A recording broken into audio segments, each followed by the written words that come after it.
অনেক দিন ধরেই ভাবছি নিজের ঘরটাকে লাতা দেবো, তো যাই হোক সেটা আজকে দিলাম। আর এখন যেহেতু বর্ষাকাল, কখন কোথায় সাপ ঢুকে থাকবে, তো সেই জন্য চার্জারের আলোটাকে জ্বেলে আর লাতা দিচ্ছি। লাতা দেওয়া কমপ্লিট করার পরে চলে এসেছি বাসন ধুতে, কারণ সকাল সকাল দিদু ওইদিকে ঘরের ঝুলগুলো ঝাড়ছে, তাই ভাবলাম আমি বাসনগুলো ধুয়ে নিই। আর আজকে হচ্ছে আবার ষষ্ঠী পুজো। তো যাই হোক আজকে আমি রান্না করছি বাড়িতেই আর কি শুক্তো। আর আমার দিদু কিন্তু আজকে ভাত টাত কিছু খাবে না, খাবো আমি আর আমার দাদু। তাই ভাবলাম যে কি বানানো যায়। আগের দিন দাদু সমস্ত কিছু শুক্তোর আর কি জিনিসপত্র নিয়ে এসেছে, কাঁচকলা, সজনে ডাঁটা, তারপরে বেগুন। তো ভাবলাম যে শুক্তোটাই বানিয়ে ফেলি।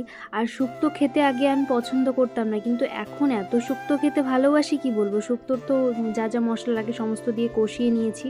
আর সবার আগে কিন্তু সবজিগুলোকে ভেজে নিয়েছিলাম। আর এইটা হচ্ছে শুক্তোর সিক্রেট মশলা। আর আগেকার দিনে সিরিয়ালে আমি দেখতাম, মানে নতুন বউদের প্রশ্ন করা হতো শুক্তোতে কি লঙ্কা ফোড়ন দেওয়া হয় বলো তো।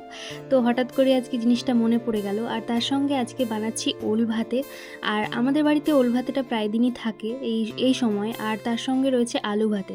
তো দেখো শুক্তোটা হওয়ার পরে কত সুন্দর লাগছে, আমি তো দেখে আর লোভ সামলাতেই পারিনি, নিজে খেতে লেগে গিয়েছি।